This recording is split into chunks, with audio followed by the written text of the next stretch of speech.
Hello. I had the orientation of the camera backwards to start the video. So you got a picture of a chessboard. Um, a game that the last game we played, I play with my 11-year-old, and I actually won. Amazing boy had beaten me actually 11 or 12 times in a row. He's gotten really good. He's consuming chess playing content online, and I consume none. Hey, Danny has shown up. He's wishing me a good evening with the praying hands and the cross, as always, or as almost always. There's been a couple videos I've done where I'm like, oh my goodness, I left my Bible in another room, one of many Bibles. I should have one here permanently fixed.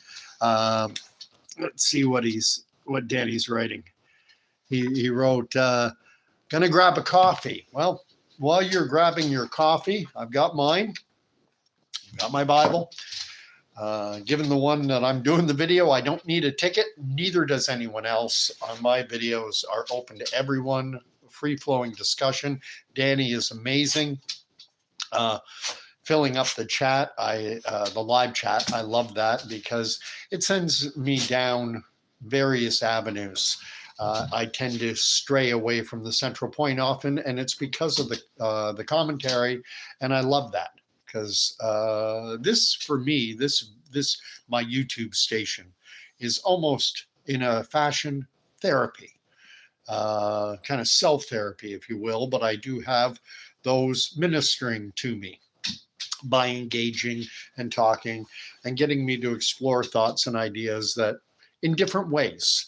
But I can't do anything until Candy the Wonder Dog, come up here. Until Candy the Wonder Dog has got, and she's going ape. She loves these things.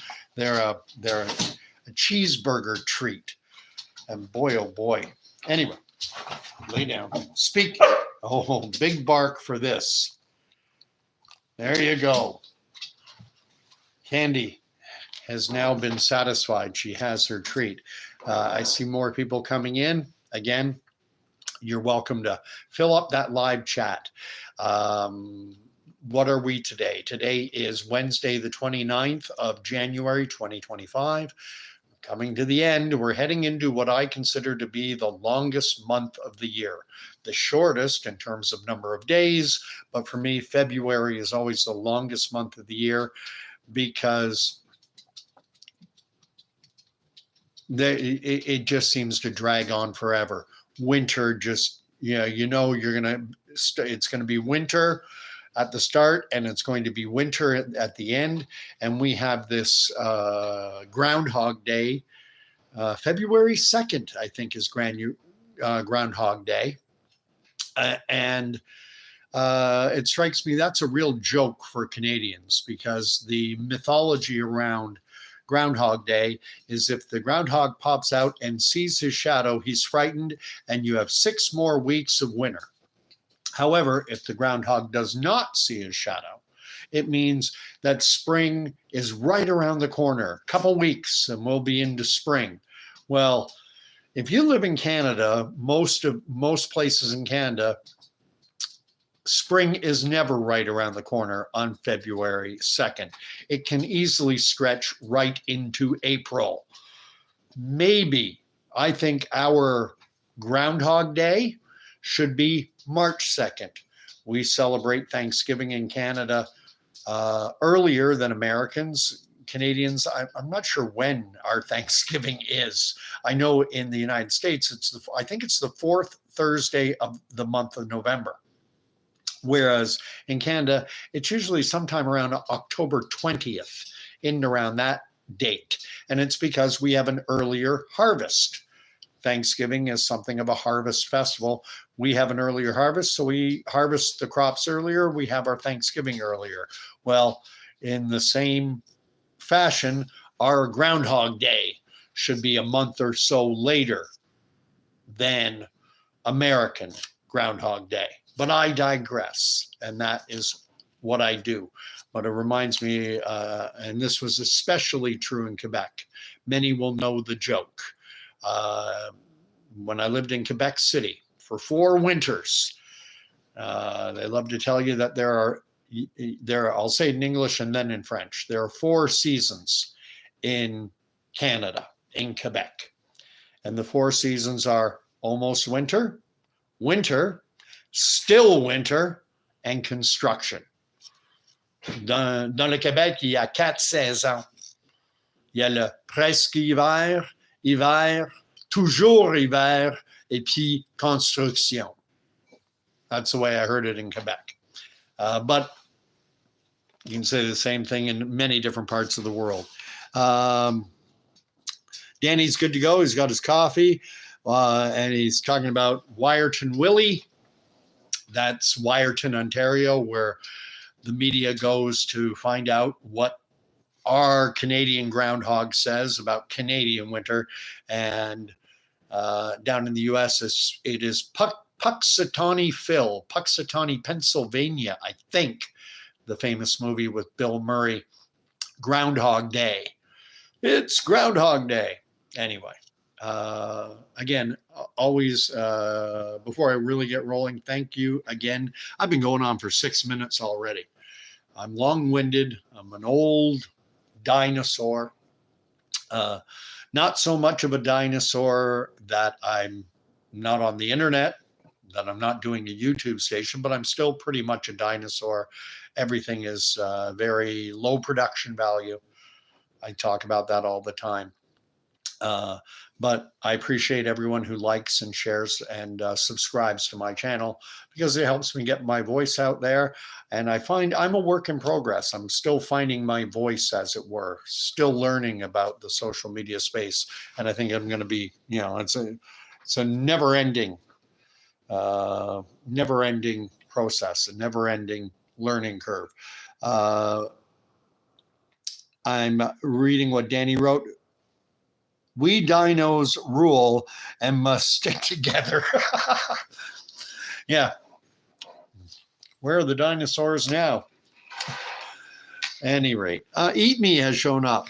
Breaking: a plane and a Black Hawk helicopter collided over DC and fell in the Potomac River. Can we pray for survivors? I'm only just hearing this now. Wow.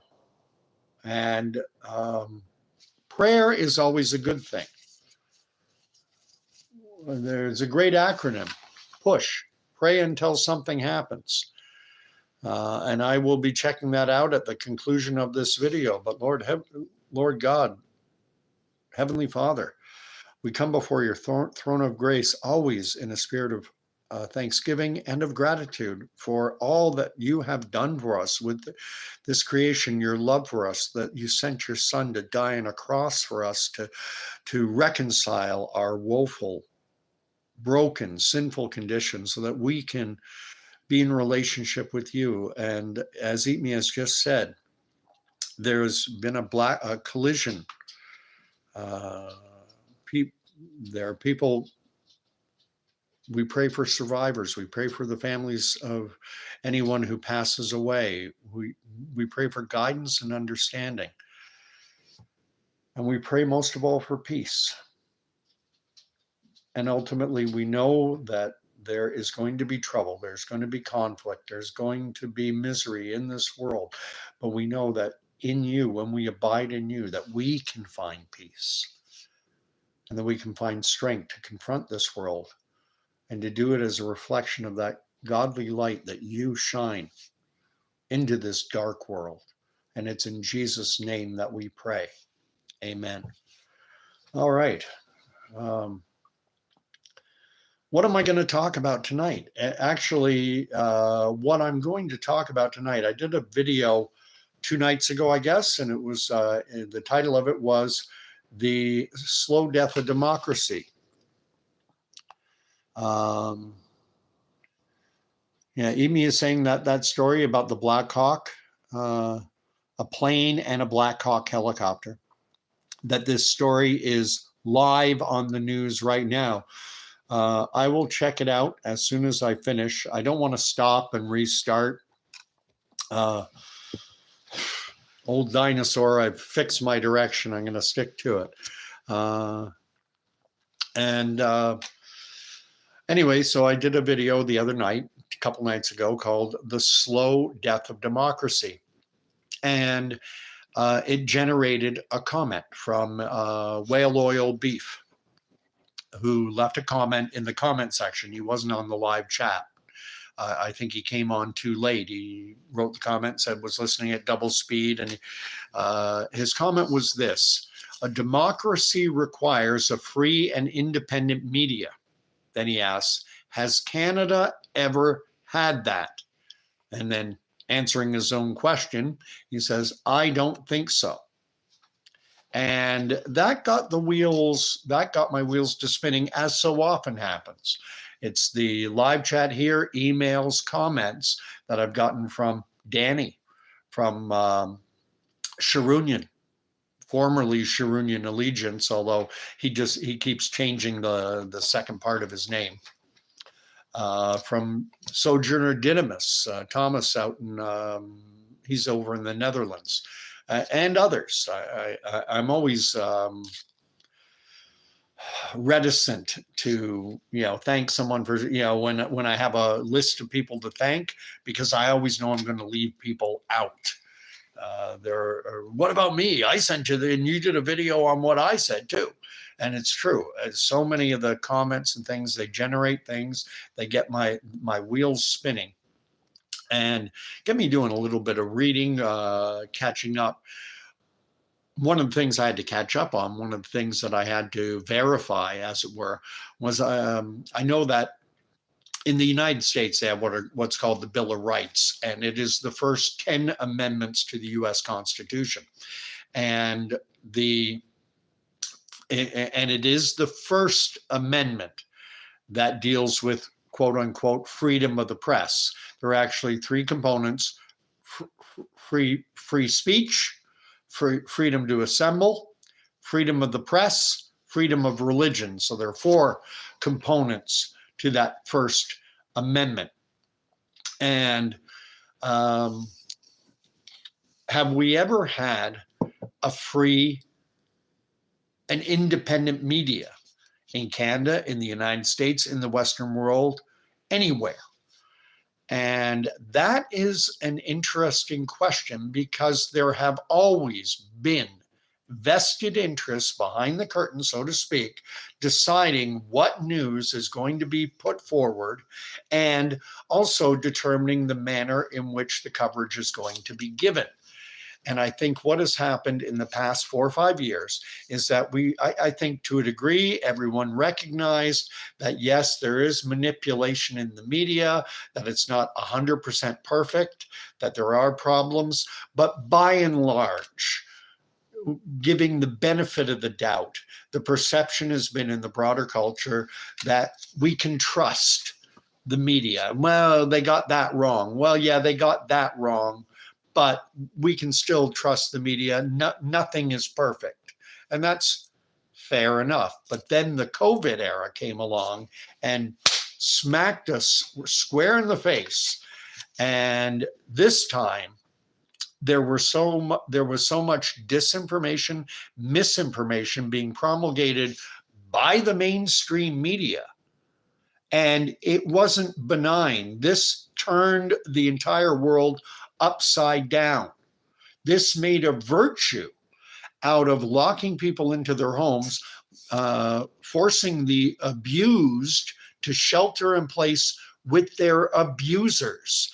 This hammered the living holy hell out of the small entrepreneurial business sector, while at the same time enriching the richest of society. Something that the so-called progressive left used to rail against. They used to be against Wall Street and against, big business and against hammering the little guy. Now they were applauding it. When truckers went into Ottawa and demanded an end to the mandates and restrictions and draconian measures and government overreach and everything, people applauded the fact that the government went in and instructed financial institutions to freeze the bank accounts of people, and there are individuals in this country who were thrilled with that. There is a tendency among people when they are in a state of fear to gravitate toward authoritarianism. They want an authority figure. They want a hammer. They love fascism. And that's on both sides. That's both on the extreme left and the extreme right. And we are seeing some examples of it now. I'm going to bring some up. I'm going to bring up one point in particular about something that's come out from the Trump administration, something with which I'm not happy. And you may be surprised to find out where I stand on this issue of what the Trump administration has signaled is that they are going to be pushing for the deportation of students, foreign students in the United States who rally and protest in favor of groups like Hamas. And they are going to be looking, I don't know. I'm sure it will be challenged.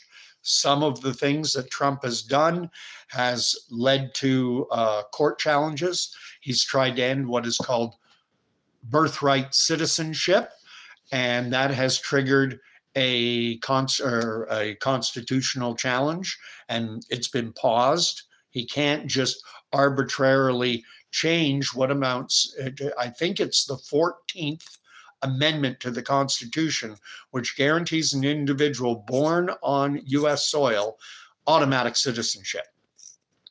And personally, I don't have an issue with ending birthright citizenship.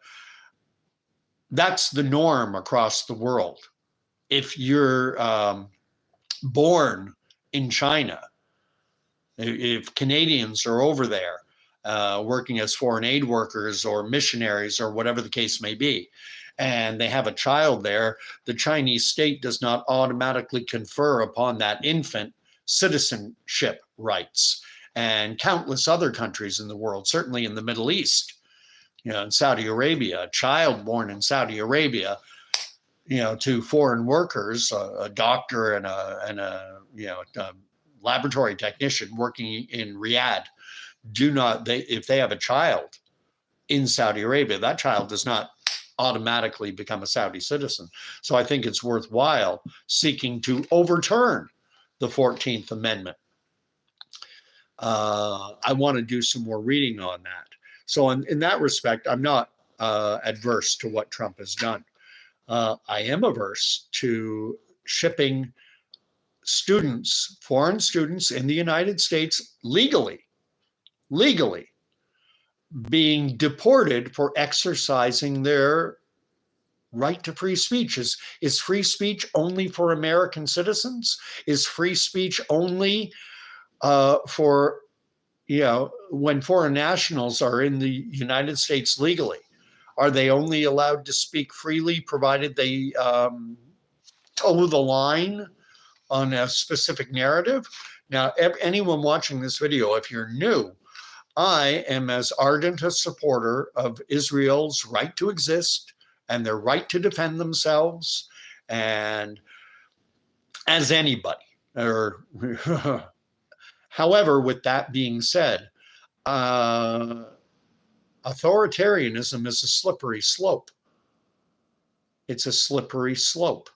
And I am very much opposed to students simply being deported for attending a protest rally because they support Hamas. I do not support Hamas. I believe in the open exchange of opposing ideas, especially controversial ideas. There's a tendency in this world to stick this label controversial on things, and people back away. They back away from things. So we have a prescription in our society, pervasive prescription, that says never talk about politics or religion, because they're too controversial. We want to seek unity. And this does tie in with freedom of the press, because unity and disunity unity is the default position of a functioning society. Disunity is the default position of a dysfunctional society. And when we get to freedom of the press, and has the press ever been truly free, what I would put forward is that for most of Canada's history, United States history, so this side of the Atlantic, for most of our history, that the general perception has been that yes, we do have a free media. And yes, we can trust the media. Now, does that mean the media was always telling us the truth and that they weren't leading us astray and that there wasn't an agenda behind the curtain and that we were not being manipulated? Oh no, that was going on. But 90% of the population, I would submit, was either completely blind to it or at least willing to be willfully blind to it.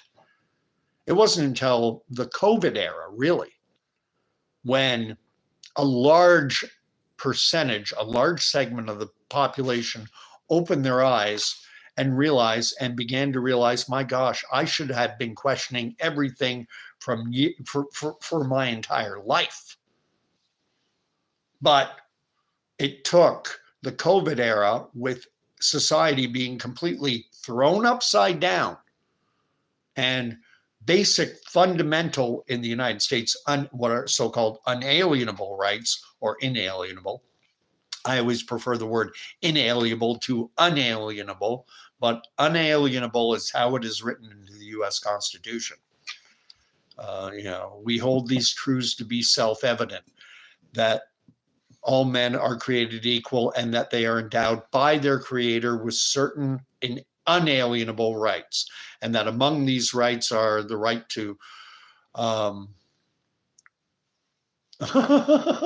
can't remember now. I remember all that, and I can't remember the three rights. The last one is the pursuit of life, liberty, and the pursuit of happiness.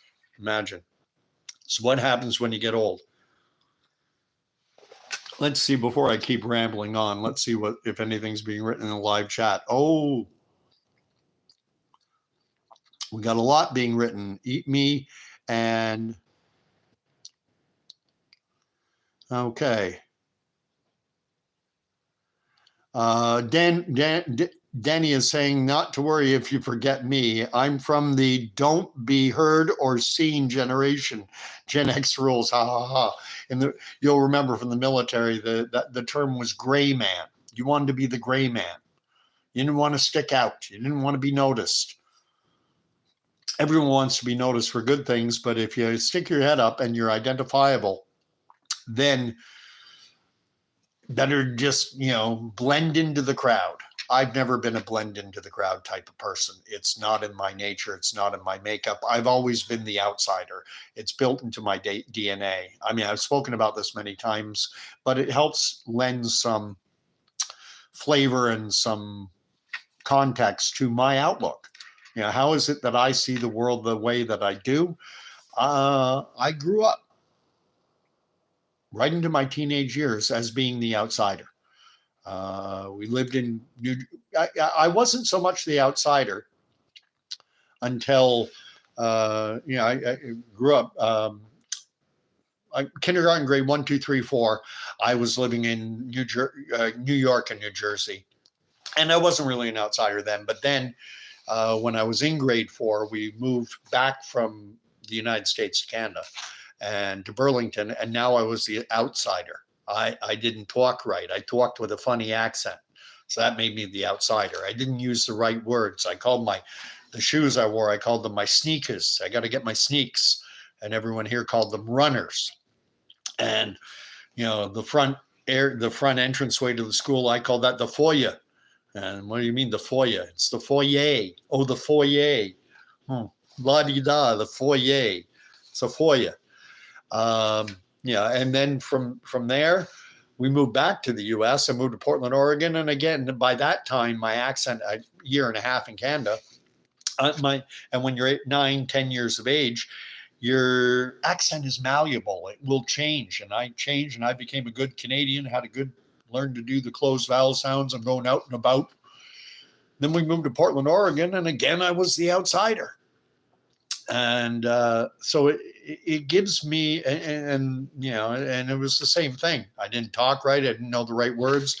The shoes that had been my sneakers in New Jersey, that had become my runners in Burlington, Ontario, were now supposed to be my tennis shoes, for goodness sakes.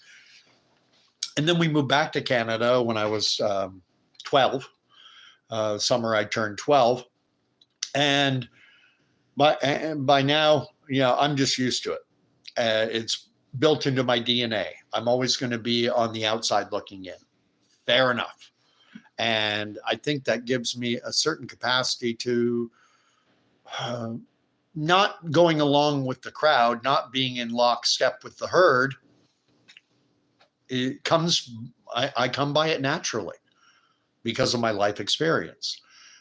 Anyway, getting back to the point at hand about freedom of the press and the fact that for the longest time, there was a perception out there that you could trust the media. One of the thoughts I was having today while ruminating on this was about that famous letter that Virginia wrote to a newspaper asking if there's a Santa Claus, and writing to, dear editor, my daddy says that if you read it in the Post or whatever the publication was, if you read it in the newspaper, it's true. So I want to know, is there a Santa Claus? And then in a long-winded response, the editor's a famous letter, you can look it up. And I forget exactly, but, talks about the spirit of giving and all this, and says, yes, Virginia, there is, it ends by saying, so yes, Virginia, there is a Santa Claus.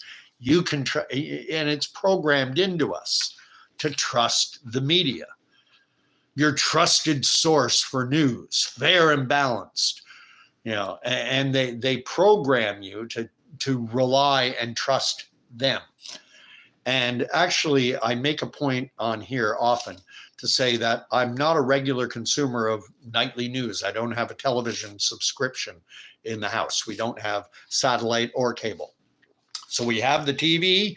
Sometimes I hook up the computer to it and we'll stream some videos, but there's no programming, which is what it ultimately is. And I often say this, it telling you, especially when it comes to news, but not just news. They can do it through other media as well, and do it through cartoons, through TV shows, programming you what to think, what to believe, and even how to feel.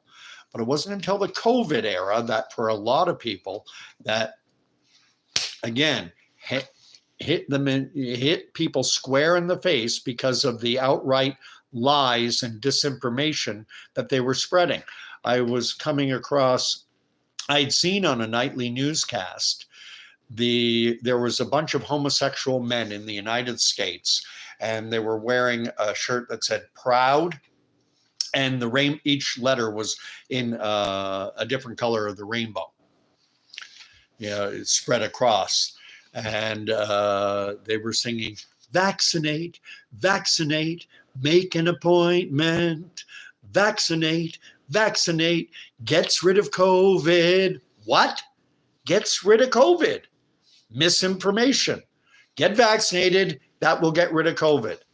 Ask anyone who has had the vaccine if they've ever had COVID. I don't think I've met a single person who hasn't had a COVID infection post-vaccination. So it didn't get rid of COVID. I think I'm safe in stating that as a fact. Of course, the narrative changed. They said, well, okay, it doesn't get rid of COVID, even though we sold that, even though we use that as a selling point to get you to roll up your sleeve. But, well, the science has evolved now. And now it's a therapeutic now. Now it's a therapeutic vaccine that will reduce your symptoms and lead to better outcomes. So you lied. Well, we didn't lie. It wasn't a lie. We just didn't know enough. The science evolved. And Let me see what's being written, because this thing, it's getting filled up.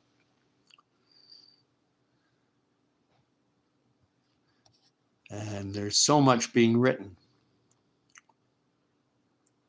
All right. Eat Me's writing that Gen X, we have seen everything. I wouldn't go that far. We haven't seen a depression like our grandparents did. We'll remember our grandparents, those of that generation who lived through the Depression. My mother had an aunt, great aunt, my great aunt, my mom's aunt, my great aunt. She was born in 1901, and she lived she was 98. She was just shy of her 99th birthday when she died. But when we would have Christmas, my mom's aunt and my dad's mom would come wherever we lived. The only time they didn't come to see us was when we lived in Oregon. But even when we lived in New York and New Jersey, they would come down, take a bus down. And many will remember this, I'm sure. When we opened the presents, this aunt and my grandmother would say, "Oh, look at this lovely paper." And they would unwrap their presents so carefully and then fold up the paper and put it in the purse because it was too good. You have to save it. My grandmother used to save this white styrofoam packaging that you get ground beef in or chicken or whatever, meat products. Now I find it's a lot of plastics, but it used to be styrofoam. And she used to save those because you never know. And as a matter of fact, when I would go to her place, when we moved back to Canada that summer, I was turning 12. I had to spend 2-3 weeks with her. My sister and I stayed with my grandmother because we didn't have a house to live in. And so my mom, my dad, and my youngest brother went and stayed with friends. And my sister and I went and stayed at my grandmother's place in Barrie. And she used to use those instead of plates because waste not, want not. So Gen X, we've been through more than the generations that have come after us. Anyway, boy, am I digressing all over the place. But these are the thoughts that have been running around my head. And again, I love Eat Me and Danny being here and everyone else who shows up and fills up the live chat because it's therapy for me. It gives me an outlet to express these ideas that are just going around in my head 100 miles an hour at times. And can we try? The mere fact that most people would, and I would say 90% of the population would believe the news made for a functioning society. It made for a functioning world. It made for a culture that could be reasonably cohesive. Now, because so many people have had their eyes open to the fact that the media lies as a matter of course. Now, what is the truth? What is the truth? And quite honestly, so many people are turning to YouTube stations like mine or much better than my own. More production values, blue screen technology, looks like a nightly newscast, nice mic, good lighting, the whole bit, good looking talking head, not some bald guy and bald guy with a big nose, I'm trying to think of some of the names. There's Redacted, there's Stu Peters, there's countless. And I watch many of them myself because I want to get as many different angles as I can. And so often what happens on these stations is that individuals like the nightly news proclaim, here's the truth. I'm going to give you the truth. Don't listen to them. They're lying. I have the truth. And I'm here to tell you right now, I do not. I have opinions and I'll express them strongly, like my support for Israel's right to exist and the right to defend themselves. against forces that want the exact opposite, that do not believe that Israel has the right to exist. That is Hamas's raison d'etre. That's the reason they exist, is to wipe Israel off the map and to replace it with an Islamic style state. Something, with something approximating Sharia law as the law of the land. Man, again, I am digressing all over, and God bless you guys for giving me a place to do it. Let's see.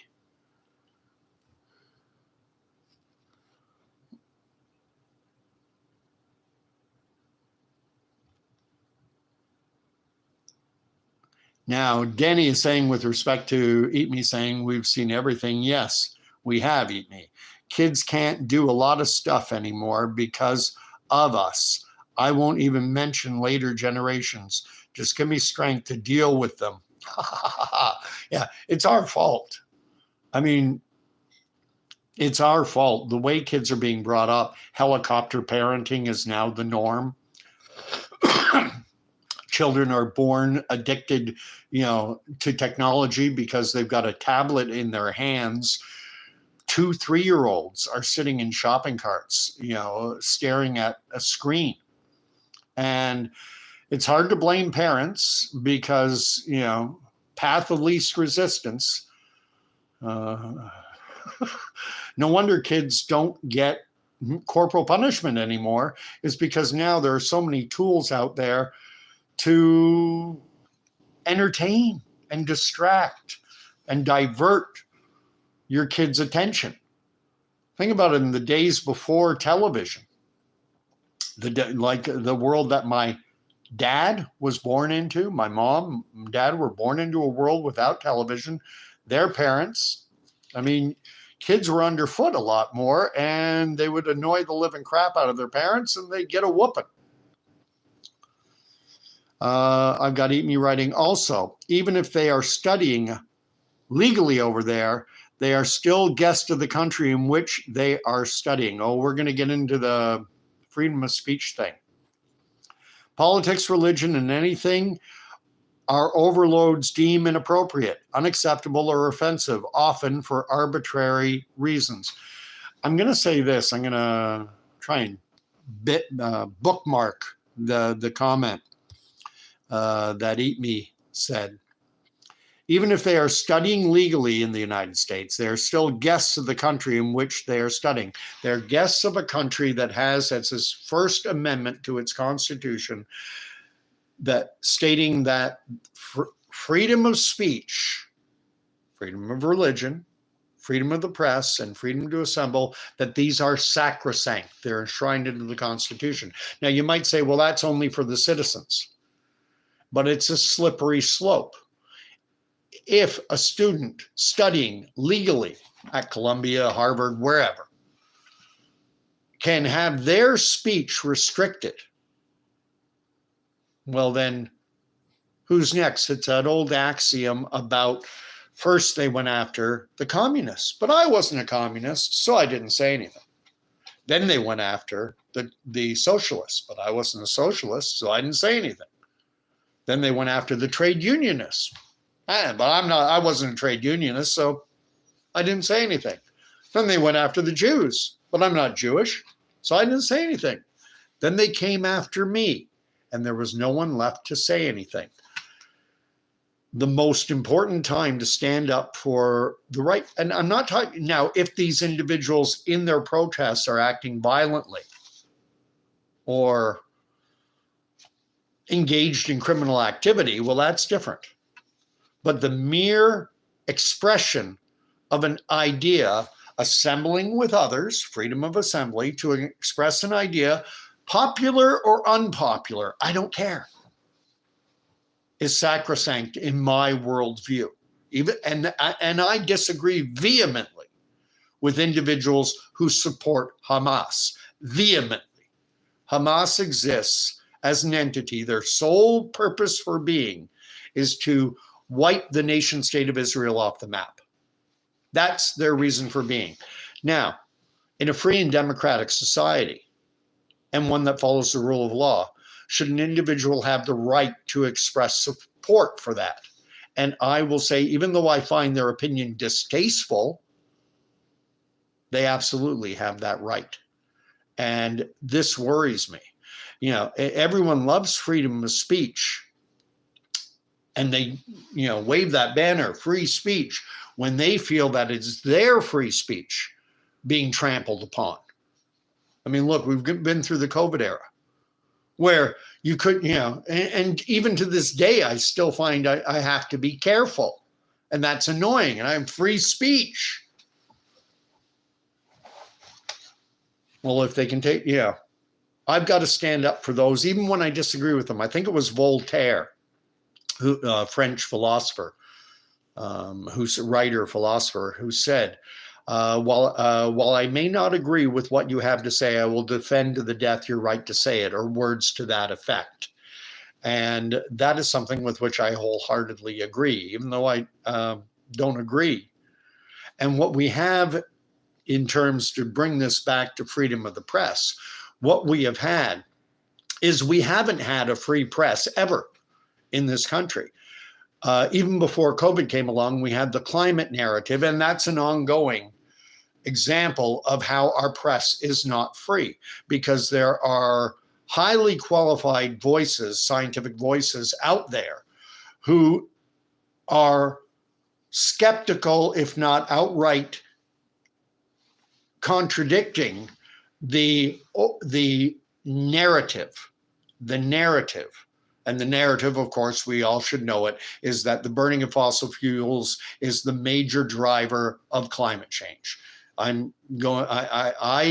do not, I've been listening to other voices. I just rewatched a video that Dr. Jordan Peterson did with a Dr. Linston or something. The name is close to that. If you write Jordan Peterson and climate, you'll see he's talked to Dr. Curry, a woman, and others who are highly qualified. This Linston guy was a chair at Harvard, and then he got recruited out of Harvard to go and be a chair at MIT in this field of meteorology, atmospheric physics, climatology. You don't get any more qualified than him. Does that mean he's right?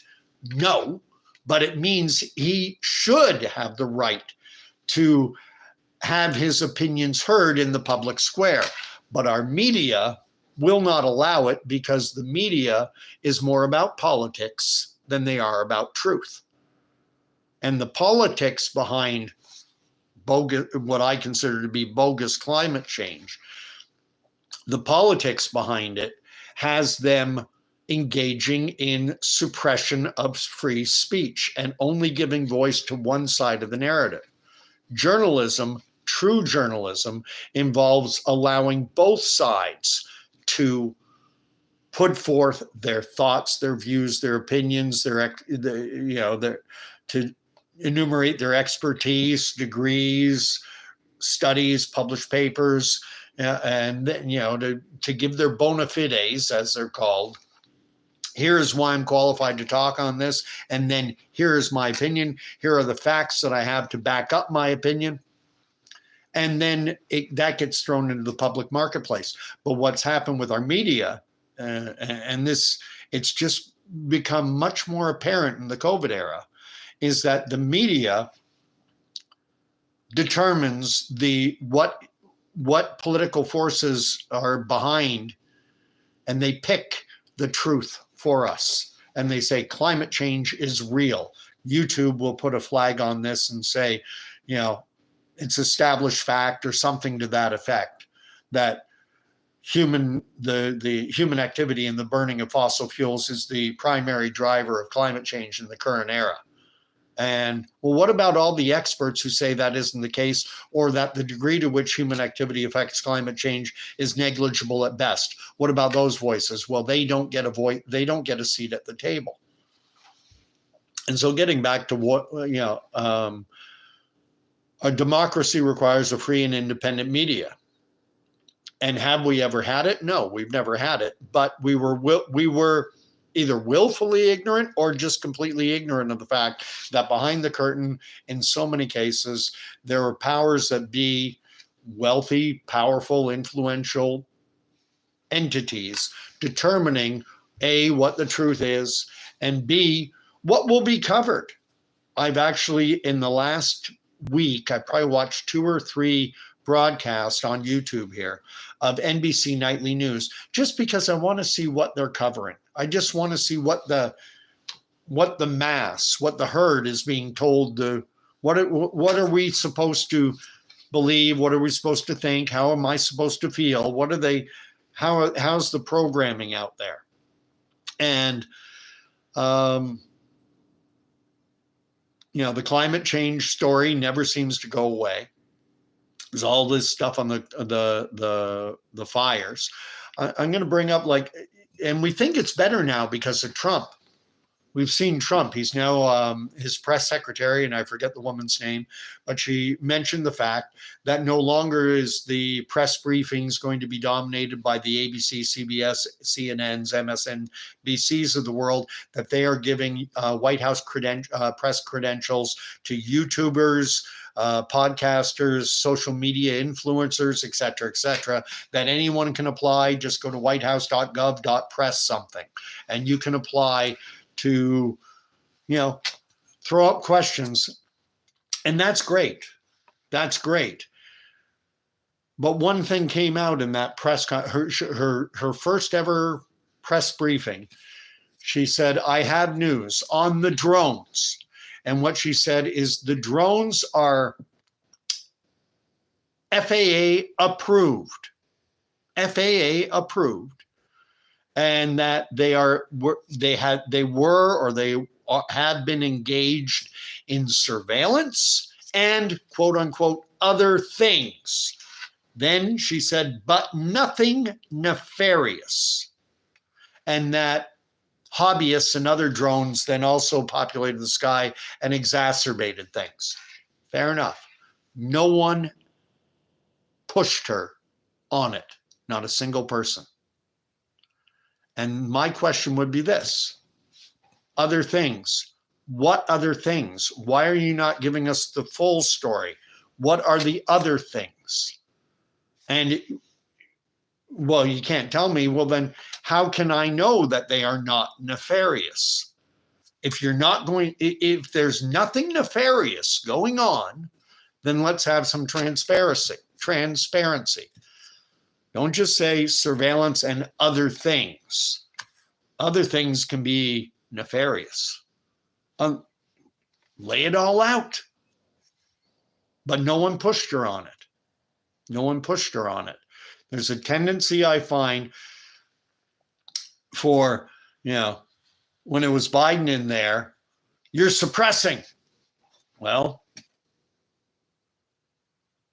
are the only questions going to be allowed that are just softball questions? Because that's the way it was during the Biden administration. MSNBC and all the rest would lob softball questions and be very gentle. And now is it going to be the same thing in the Trump administration by allowing Breitbart and, Joe Rogan types and social media influencers? There is a reason why journalism is taught in university. There are rules to properly do journalism. I've talked about it many times on this station, how in Edmonton, they breached, CBC News in Edmonton breached journalistic ethics by showing a picture of a mannequin hooked up to a ventilator in an ICU and not disclosing the fact that the image we're displaying is a mannequin. They wanted to present, they were trying to drive fear. They were trying to scare people. They were trying to manipulate people into a state of fear. When you get people into a state of fear, they can't think critically. Fight or flight takes over. And that was, and the proof of the fact that it was unethical journalism is the fact that the director of CBC News Edmonton had to issue a public apology. And he said, we made a mistake, that it was an error in judgment. Pardon me for swearing, but I call bullshit. He knew, or she, but I think it was a he.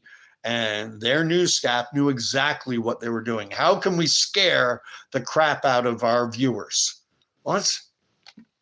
Without being too over the top. Let's show a picture of a mannequin that picture we have of a mannequin hooked up to an ICU. That's scary looking. That's an ominous picture. That'll drive fear. Do it. But it's unethical. Well, no one's going to notice. That's what I think happened. Let me read what's being written. So I bookmarked. Okay.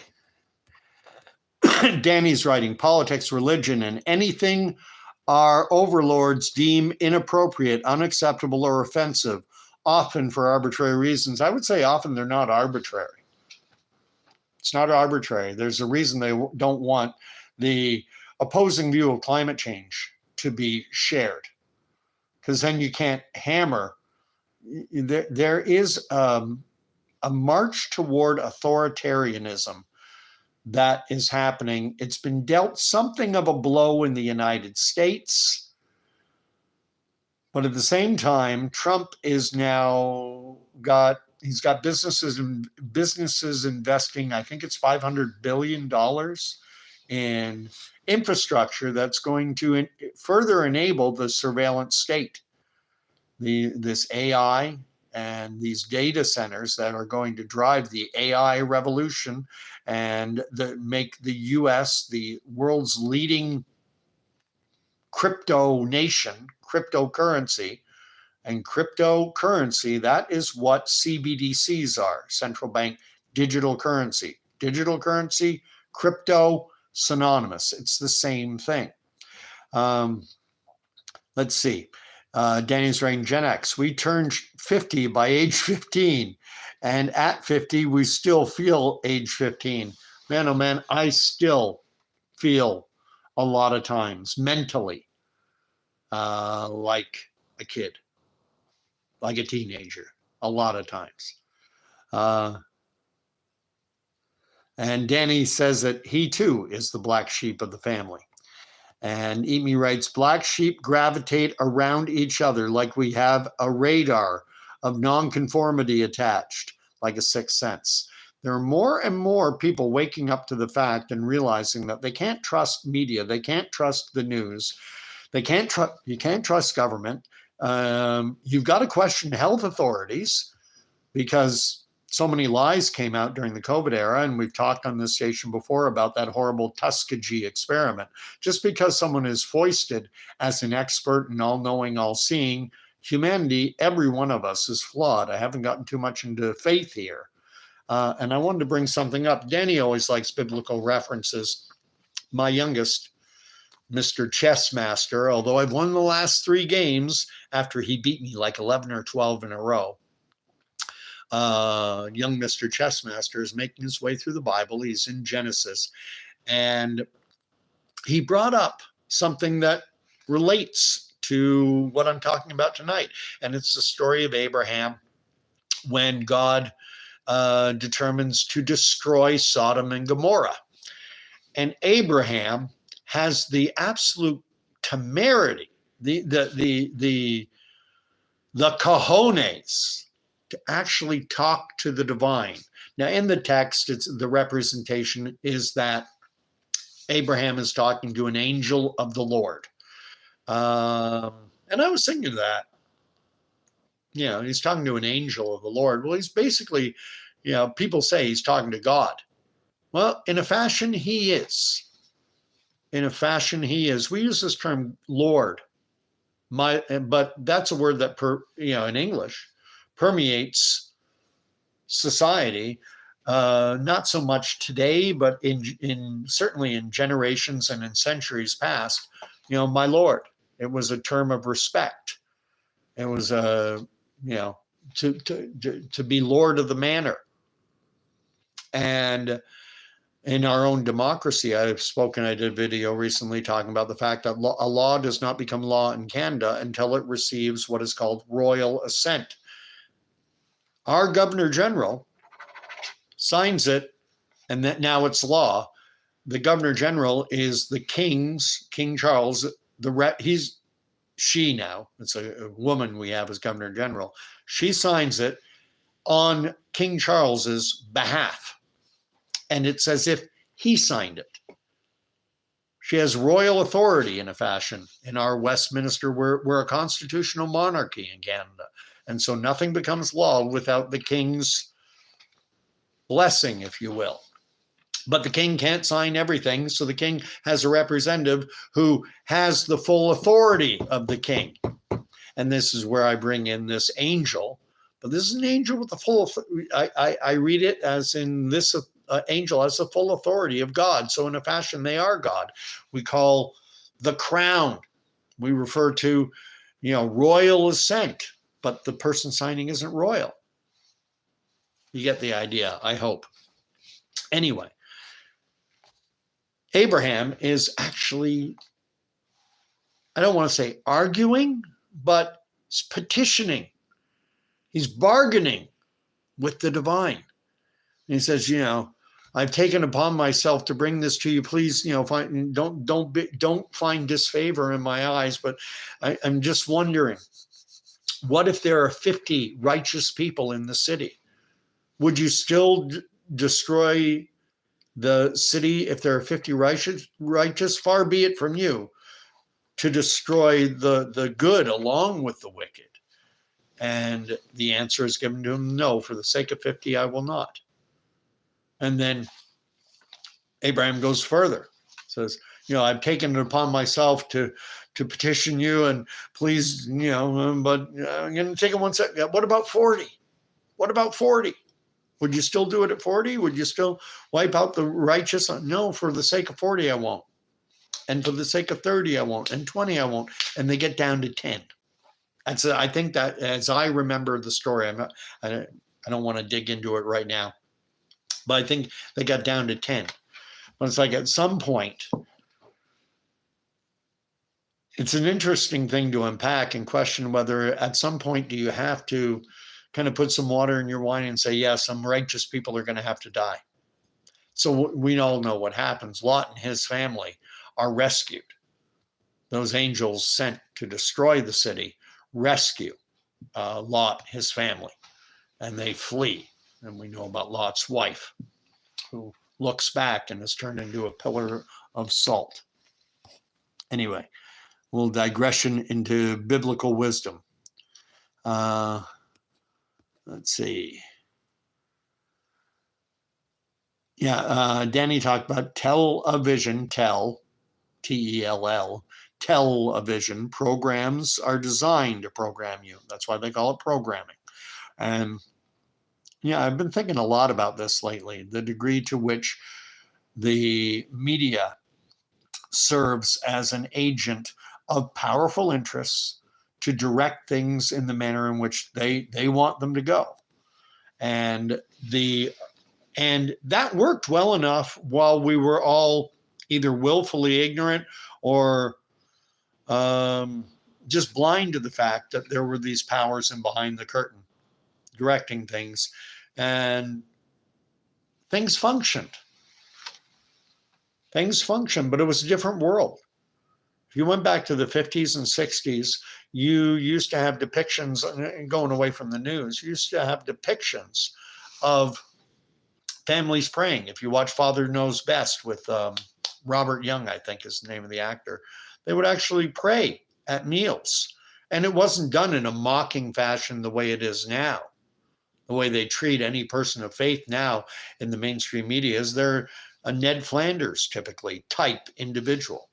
And likewise, when we get to the news programming, if we go into the 60s, John F. Kennedy was by all accounts, was a randy, womanizing, not a good guy, not faithful. However, in that era, the personal life of a politician, of a political leader, well, that's sacrosanct. We don't touch that. And we're not going to report on that. Bobby and Jack are, fooling around with Marilyn Monroe. Well, Sure, the press knew about it. Likewise, J. Edgar, I think the guy's name was J. Edgar Hoover, the first director of the FBI, Federal Bureau of Investigation, and a famous, apparently, cross-dresser. I guess you would call him a transvestite. In today's world, he would have been transgender, and he wouldn't have had to hide the fact. But the press, and I guess this would have been going back to the 40s or 50s, the press, did they know? I bet you they did. But that we're leaving that aside. That's not for general consumption. Now we live in a world where the sexual peccadillos of everyone are fair game. Kamala Harris goes to a red carpet event with who was he? Montel Williams. That's out there, and speculation on it. And then you have, of course, Bill Clinton. And then Donald Trump with his famous, I like to grab him by the, what he said. And it's all fair game. In years past, and the thing is, they get to choose. They get to choose what we see. And they get to manipulate us. When Hunter Biden's laptop was found to have all this child pornography and other horrible things on it, the press decided to make a determination on. They didn't question the authorities. 51 directors or something with the FBI expressed the opinion that it showed all the hallmarks of Russian interference or Russian manipulation. And then Politico said FBI agents, 51, I forget the exact designation of the individuals who signed the letter, but 51 say this is a Russian disinformation campaign.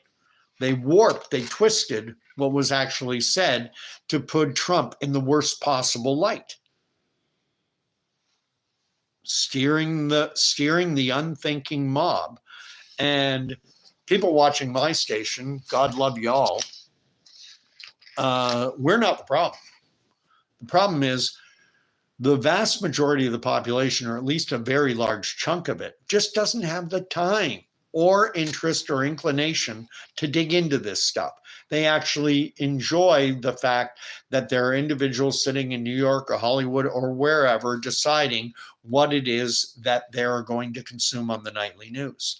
If you think about all the stories in the world,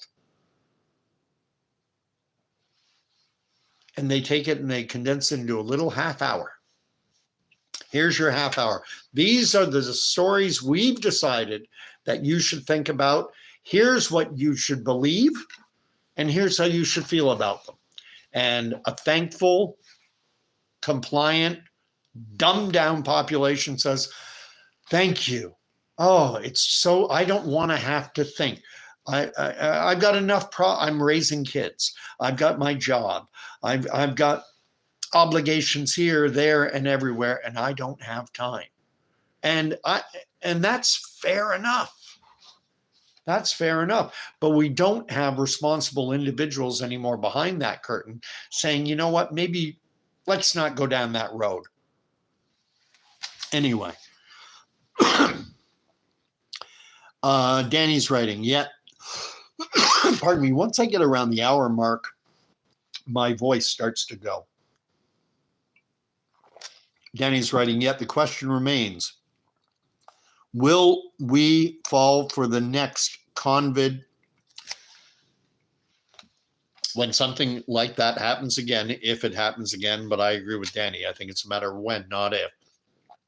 And I haven't said it for a couple videos, or maybe I have, but I haven't said it on this one yet. What I expect is that we're going to be hit with so many things from so many different directions that it's going to overwhelm the vast majority of the population, and that people will go running to the authority figures and basically be saying, keep me safe. Take whatever you want from me, just keep me safe. That's what I think is coming in the months or years ahead. It's called Agenda 2030 for a reason.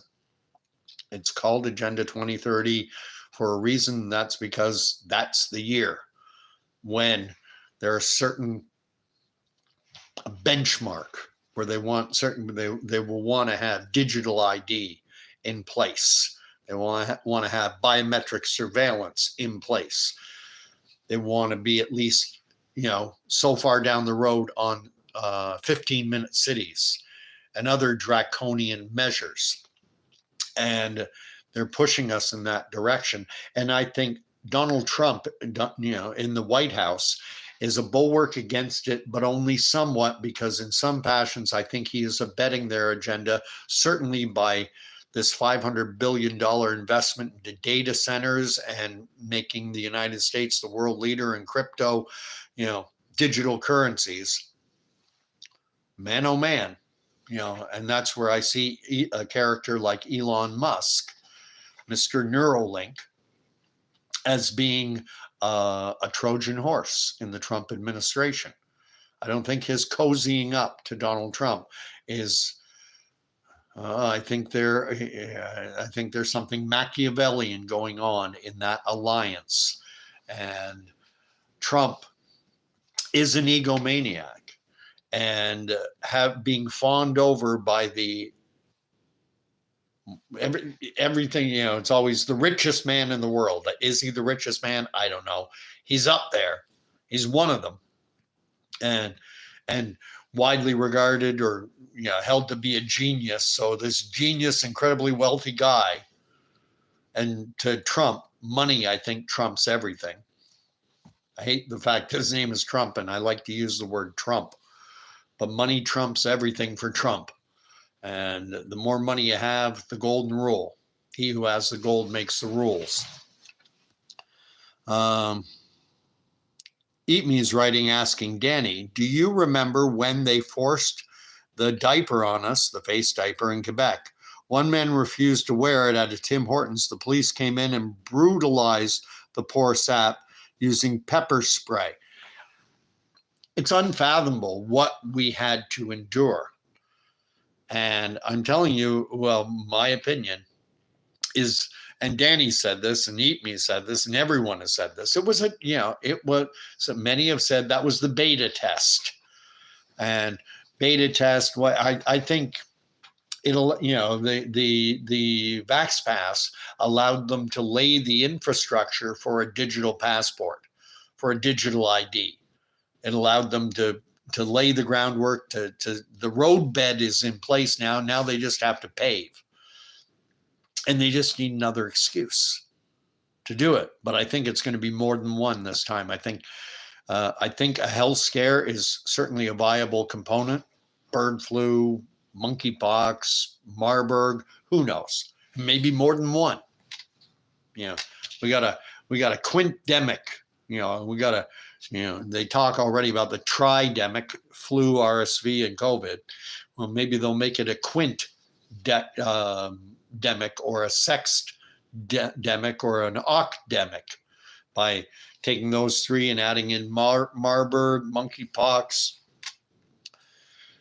Eastern equine encephalitis. Who knows? You could just have, and perhaps I've been watching VJON Health. I think the gentleman's name is Dr. McIntyre. I think it's Colin McIntyre. And he's a medical practitioner, a PhD doctor in England, although I think he's originally from the Caribbean. He's got a bit of an island accent. But his speciality was in geriatric diseases of the aged. And he has dived huge into COVID and has written books on it. Disease X is one of his books. And on his channel, he's always talking about, when he talks about a certain intervention that came out in December of 2020 and started rolling out in earnest in 2021. And that intervention, you were required to have it if you want to get on a plane or work in some places, etc. He refers to that intervention as the elephant in the room. He uses that euphemism to get around, trouble. And the question is, has that elephant in the room stepped all over people's immune systems? And is it making them, is the elephant causing people to be more susceptible to all manner of things, to things that they normally would kick to the curb now? And I don't have a medical degree. I just throw that out there. Just, I know you know it, but I'm hearing this term immune system priming, and what that means. And I'd invite you to look into it. When you're my understanding, and I may have it wrong, my understanding is that when your immune system is primed, then the immune system starts attacking healthy stuff. And then you get into autoimmune issues. And look at the world we're in. We're seeing an explosion of celiac disease and all manner of autoimmune conditions and allergies, obesity through the roof, diabetes, which of course gets me to, RFK Jr. going through his confirmation thing. He's been tapped to head Health and Human Services, HHS, in the United States. And I have individuals that I'm listening to, commentators on the right, Trump supporters, who are saying that RFK Jr. will not be confirmed, that they will vote him down, that enough Republicans will join with the Democrats to not confirm him. Then Trump could create a vacancy by firing the current head of HHS, and then 90 days. I think it's a 90-day appointment. And then he can keep doing it. And I forget, there's a specific term for that, doing that. But let me read up the last few and then call it a night, because it's I've gone on for almost an hour and 15.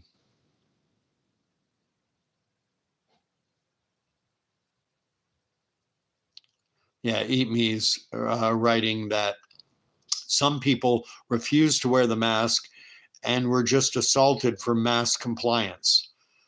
Eat Me likes Redacted. I do. I like hearing a variety of different. I even listen to the Young Turks.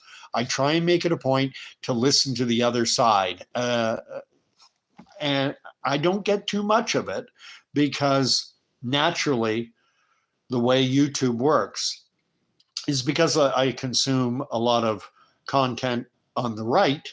It feeds me more on the right. Actually, when I want to, I'm not going to subscribe to the Young Turks, but I have to type it in to see it. And I do watch some MSNBC and some CBS and some NBC, just to get a sense. I want to hear the other side, because there's a tendency for us, and COVID did this to us in spades, is that we were all pushed into our echo chambers. And that's dangerous, because then you think that your point of view is the only point of view out there. And that's dangerous. Danny's writing, isn't it time for us to declare independence from England? If we wanted to get rid of this constitutional monarchy that we're in, I think the only way it could happen, though, is if Canada joins the US and we become the 51st state, or 51st, how would you do it? Ontario certainly is big enough to be a state. There are states, South Dakota, North Dakota, they only have like 700,000-800,000 people. So every province could legitimately be a state, but it might make more sense to have Quebec as one. And then would they want to be independent? We'd see. But have the Maritimes as one, Ontario as one, Manitoba, Saskatchewan, maybe the two together, or maybe one each. Alberta's certainly one. BC, certainly another one. Who knows? Because the thing is, the way the U.S. Constitution would work is then we get 2 senators. Anyway. Eat Me believes it's definitely time to leave the Commonwealth. Danny saying the population is asleep like in John Carpenter's They Live. Danny's writing Agenda 2030 translated into Lay terms, Prison Planet. Alex Jones, famous station before they changed it from Prison Planet to something else. I forget what. And Danny says that his immune system and DNA remains intact to this day. And of course, Jesus is king. And that's the ultimate message that I have in this. We know that this world, that we're swimming in a sea of lies. And discerning the truth is, it's going to get harder and harder and harder. And ultimately, in order to navigate this world, in order to be able to discern and able to, and we're going to get things wrong on occasion, but the big question we need to get right is that God came down from glory. The Word was made flesh and dwelt among us, and then went to the cross, suffered the most painful, excruciating, humiliating, lowest possible death, that he went down into the very depths of hell, defeated death itself, rose again on the third day, and offers, that's the key word, offers, not forced to take it. It's a choice. Do you want to be in relationship with him? Satan was a liar from the beginning and is the father of all lies. But it's only through knowing evil, persistent, pernicious, horrible evil, it's only through the knowledge of evil that we know what good is. And as everyone loves to say, God is good when? All the time. And you can get into relationship with him. It's an open invitation. Our time on this temporal plane is temporal. It's temporary. It's short. It doesn't seem it to us because we can't see past the horizon of our own lives. Can't see past that. But that what lies beyond stretches into eternity. And do you want to spend that eternity abiding with the one who is truthful from the beginning and is the father of all truth? Or are you going to be in relationship with the liar from the beginning and the father of all lies? Again, I've gone over an hour and 15 now, and my voice does start to scratch out. You can't get into relationship with Jesus Christ through me. I am a broken, fallen sinner. I'm worse. I'm not going to say I'm the worst ever. It's almost a competition among Christians sometimes to talk about how bad we are. But I am a broken, fallen creature just like everyone. I'm a smoker. That's why I'm coughing. I'm not perfect. God knows, far from it. That is why, but it's only through humility that you will recognize that you're not everything in a bag of chips. You're not perfect. You've got to humble yourself and recognize and look at the log in your own eye and realize that, look at yourself honestly. Look at that. I always love that movie, the Never-Ending Story, where Atreyu is at the Southern Oracle and he's forced to look into a mirror. And it's a mirror that reveals your true self. And the scientist, gnome-like dwarf scientist, is telling them that some men look and they think they're brave and they find out they're cowards, or they think they're this and they find out they're that. Self-deception is rampant in today's world. And that's where, when you get into the Old Testament, which I always recommend reading, if you really want to understand, the Bible is the most integrated library of books written over thousands of years. And if you want to understand the New Testament, you need to have a grounding in the Old Testament. And the Old Testament has the law, and the law is a mirror. And the mirror is designed to show us our true selves. To, you know, not to put on rose-colored glasses, to take off your rose-colored glasses and see the scars and the pot marks and all the depravity that exists within our own very souls. And then the culmination is Jesus comes along and he can clean us up. It's reminding me of, I think it's Oscar Wilde wrote A Portrait of Dorian Gray. If you ever want to read a great short novel, great novel, A Portrait of Dorian Gray. Many will know it. It's very famous. Danny's writing, Jesus is King, and then Eat Me. I'm just wrapping up. That 2030 agenda has been a while in the making. I remember watching, why did it go away? Here we go. I remember watching an episode of Babylon 5 in 1990, and it was mentioned that all combustion motors were banned in 2035. How about them apples? No kidding. And you're right. This stuff has been around for decades. And likewise, I think it's Eat Me saying that movie was traumatic AF. What does AF mean? I'm not gonna swear. I'm not dropping the F bomb. And we'll drop an S, but I've got to really be cheesed off to drop the F bomb. I have done it, but not lately. I'm reading the Bible again, like making my way through it again. And I just finished Esther. Got through Nehemiah. I finished Chronicles, Second Chronicles. Then I went into Ezra and then Nehemiah. Now I finished Esther. Love the book of Esther. And now the big, weighty one, the book of Job. And talk about timely, because we're facing a world where I think we're going to be looking at a lot of pain, a lot of suffering, a lot of misery. That's genuinely what I believe.